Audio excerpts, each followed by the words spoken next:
സമസ്ത അധ്യക്ഷൻ ജിഫ്രി മുത്തുക്കോയെ തങ്ങൾ നയിക്കുന്ന സന്ദേശയാത്രയിൽ പാണക്കാട് തങ്ങൾമാർ പങ്കെടുക്കുമെന്ന പ്രഖ്യാപനത്തിന് പിന്നാലെ രാഷ്ട്രീയക്കാർ ആരും മതത്തിൽ ഇടപെടേണ്ടതില്ലെന്ന് വിമർശിച്ച് തിരൂർ എംഎൽഎ കുറുക്കോളി മൊയ്തീൻ.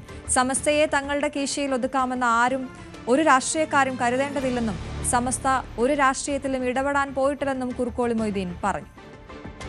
100 കൊല്ലമായി ഒഴുകുന്ന ഒരു വലിയ നദിയാണിത്. 100 കൊല്ലമായി ഒഴുകുന്ന നദി ഇനിയും നൂറ്റാണ്ടുകളായി ഒഴുകിക്കൊണ്ടേയിരിക്കേണ്ട നദിയാണ്. ഈ ഒഴുക്കിലേക്ക് കൂടുതൽ ജലാശയങ്ങൾ വന്നു ചേരുക തന്നെ ചെയ്യും ഓരോ കാലഘട്ടത്തിലും. ഇത് അള്ളാഹുവിന്റെ സംരക്ഷണമുള്ള പ്രസ്ഥാനമാണ്. ഈ ഒഴുക്ക് അള്ളാഹുവിൻ്റെതാണ്, ശക്തി കൊണ്ടുള്ളതാണ്. അതുകൊണ്ട് രാഷ്ട്രീയക്കാരോ ഭരണകൂടങ്ങളോ ഭരണാധികാരികളോ ഇത് തൻ്റെ കീശയിൽ ഒതുക്കാം എന്ന് വ്യാമോഹിക്കേണ്ടതില്ല എന്നാണ് എനിക്ക് പറയാനുള്ളത്. ഇവിടെ സൂചിപ്പിക്കപ്പെട്ടു, രാഷ്ട്രീയക്കാരും മതത്തിൽ ഇടപെടേണ്ടതില്ല, മതത്തിലുള്ള ആരും രാഷ്ട്രീയത്തിലും ഇടപെടില്ല. അർത്ഥവത്തായ പദമാണത്. മതം ഒരു രാഷ്ട്രീയത്തിലും ഇടപെടാൻ പോയിട്ടില്ല, സമസ്തയും പോയിട്ടില്ല. എന്നാൽ മതത്തിൽ രാഷ്ട്രീയക്കാർ ഇടപെട്ട അനുഭവങ്ങൾ ധാരാളമുണ്ട്. സമസ്തയെ സംബന്ധിച്ചോളം രാഷ്ട്രീയമല്ല, രാഷ്ട്രീയം അതിൻ്റെ മേഖലയല്ല. രാഷ്ട്രീയ പാർട്ടിക്കാർ അവരവരുടെ പണിയെടുത്തുകൊണ്ട് അവർ നടന്നോട്ട്. സമസ്തയിലെ അംഗങ്ങൾക്കൊക്കെ ഏത് രാഷ്ട്രീയത്തിലും പോകാം, ഇസ്ലാമിക വിരുദ്ധമല്ലാത്ത എല്ലാ രാഷ്ട്രീയത്തിലും പോകാം. ഇതാണ് പ്രഖ്യാപിത നയം. അതാണ് നമ്മൾ മനസ്സിലാക്കേണ്ടത്. ആ ഒരു നിലയ്ക്ക് തന്നെയാണ് ഇവിടെ കേരളത്തിൽ സമസ്ത കൈകാര്യം ചെയ്തുകൊണ്ടിരിക്കുന്ന പ്രവർത്തനം. അതിനൊരു വിലക്കും ഇല്ല. ജനോപകാരപ്രദമായ കാര്യങ്ങൾ ചെയ്യാൻ അതിൻ്റെ പ്രതിനിധികളെ തിരഞ്ഞെടുക്കാനുള്ള അധികാരം ഇവിടുത്തെ പൗരന്മാർക്കുണ്ട്. അത് അവർ നിർവഹിച്ചു കൊള്ളട്ടെ, അത് നമ്മൾ ഇടപെടാറില്ല. അതുപോലെ തന്നെ രാഷ്ട്രീയക്കാരോട് പറയാനുള്ളത്, ഈ സമസ്തയുടെ അല്ലെങ്കിൽ മതമേഖലയിൽ പ്രവർത്തിക്കുന്ന ഈ പ്രസ്ഥാനത്തിൻ്റെ നിങ്ങളും ഇടപെടരുത്. ആരൊക്കെ ചേർക്കണം, ആരൊക്കെ ആക്കണം എന്നുള്ള നിയമങ്ങളൊന്നും നമ്മളോട് പറയരുത്. അത് സമസ്ത ചെയ്യും, സമസ്തക്ക് അതിനറിയാം, സംബന്ധിക്കാൻ യോഗ്യരായ പ്രവർത്തകർ.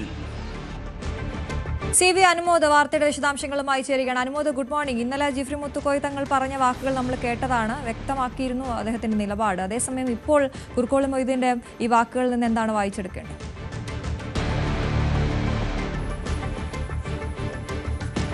നമ്മൾ ആദ്യം കേട്ടത് തിരൂർ MLA കുറുക്കോളി മൊയ്തീൻ്റെ സമസ്തയുടെ ഈ ജാഥയിലെ പ്രസംഗവും, രണ്ടാമത് കേട്ടത് മുക്കം ഉമർ ഫൈസിയുടെ പ്രസംഗവുമാണ്.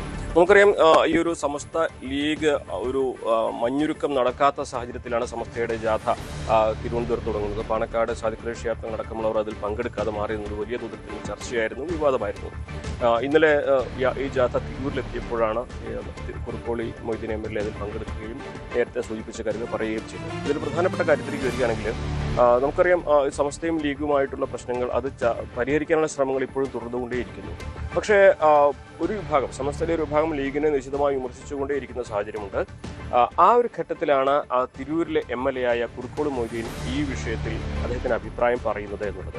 അത് പരോക്ഷമായിട്ട് ഈ ലീഗ് വിരുദ്ധർക്ക് ലീഗിനെതിരെ ഉപയോഗിക്കാവുന്ന ഒരു ആയുധമായി മാറിയിരിക്കുകയാണ് കുറുക്കോളി മൊയ്തീൻ്റെ വാക്കുകൾ. അതായത് മതവും രാഷ്ട്രീയവും രണ്ടാണെന്നും ഈ സമസ്തയെ നിയന്ത്രിക്കാൻ രാഷ്ട്രീയക്കാർ വരേണ്ടതില്ല എന്നുള്ള ഒരു അദ്ദേഹത്തിൻ്റെ വാക്കുകൾ സ്വാഭാവികമായിട്ടും ലീഗിനെ ഉദ്ദേശിച്ചാണെന്ന തരത്തിൽ തന്നെയാണ് പ്രചരിക്കപ്പെടുന്നത്. അല്ലെങ്കിൽ അത്തരത്തിലാണ് ആ വിഷയത്തിൽ അഭിപ്രായങ്ങൾ ഉയരുന്നത്.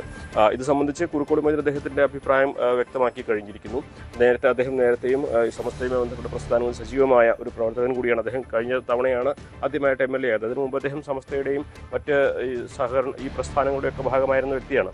അപ്പോൾ അദ്ദേഹത്തിൻ്റെ വാക്കുകൾ ലീഗിൻ്റെ എതിരെ പരോക്ഷ വിമർശനമാണെന്ന തരത്തിലാണ് ഇപ്പോൾ ഈ സമസ്തയിലെ ലീഗ് വിരുദ്ധ വിഭാഗം പ്രചരിപ്പിച്ചുകൊണ്ടിരിക്കുന്നത്. അതേസമയം തന്നെ മുക്കം ഉമർ ഫൈസിയുടെ വാക്കുകളോട് ചേർത്താണ് അദ്ദേഹത്തിന് ആ വാക്കുകൾ പ്രചരിപ്പിക്കപ്പെടുന്നത്. മുക്കം ഉമർ ഫൈസി നേരത്തെ പറഞ്ഞത് നമ്മൾ കേട്ട് കഴിഞ്ഞു. അവിടെയും പറയുന്നത് രാഷ്ട്രീയക്കാർ ഇതിൽ ഇടപെടേണ്ടതില്ല, സമസ്തയിലെ പ്രവർത്തകർക്ക് ഏത് രാഷ്ട്രീയം വേണമെങ്കിലും സ്വീകരിക്കാം. അതായത് പരോക്ഷമായി പറയുന്നത് ലീഗിൻ്റെ ഒരു പോഷക സംഘടനയുടെ സമസ്തയെ കാണേണ്ടതില്ല എന്ന് തന്നെ വ്യക്തമാക്കുന്നതാണ് ഈ വാക്കുകളൊക്കെ തന്നെ. ഇന്നിപ്പോൾ സമസ്തയുടെ ഈ ജാഥ മലപ്പുറത്ത് എത്തുന്നുണ്ട്. ഉച്ചയ്ക്ക് പാണക്കാട് സാദിഖ് ഷിഹാബ് തങ്ങളടക്കമുള്ളവർ അതിൽ പങ്കെടുക്കുമെന്നാണ് അറിയുന്നത്. ഒരുപക്ഷെ നേരത്തെ ഉണ്ടായ വിവാദങ്ങളുടെ പശ്ചാത്തലത്തിൽ സാദിഖ് ഷിഹാബ് തങ്ങൾ ഈ ജാഥയിൽ പങ്കെടുക്കുന്നതും സ്വീകരണത്തിൽ പങ്കെടുക്കുന്നതും അദ്ദേഹത്തിന് പ്രസംഗിക്കുന്നതും എന്താകും എന്നുള്ളത് വലിയ ആകാംക്ഷ ജനിപ്പിക്കുന്ന ഒന്ന് തന്നെയാണ്. ഒരുപക്ഷെ അദ്ദേഹം ഈ വിമർശനങ്ങൾക്കുള്ള മറുപടി പറയാൻ ഈ വേദി ഉപയോഗിക്കുമ്പോൾ അത് സമസ്തയ്ക്കൊപ്പം നിലകൊള്ളുന്നു നടക്കുന്നുവെന്ന സാധാരണഗതിയിൽ പറയാറുള്ള കാര്യങ്ങളാകും ആവർത്തിക്കുക എന്നുള്ളതൊക്കെയാണ് അറിയേണ്ടത്. എന്താണെങ്കിലും സമസ്തയും ലീഗും തമ്മിലുള്ള വിഷയങ്ങൾ അത് മഞ്ഞുരുക്കം നടക്കുന്നുണ്ട് എന്ന് പറയുമ്പോഴും മഞ്ഞുരുകാതെ തന്നെ കിടക്കുന്നു എന്ന് വ്യക്തമാക്കുന്നതാണ് ഈ ജാഥയിലെ ഉടനീളം ഉണ്ടാകുന്ന സംഭവവികാസങ്ങളും പ്രസംഗങ്ങളും. CV അനുമോദാണ് വിവരങ്ങൾ നൽകിയത്.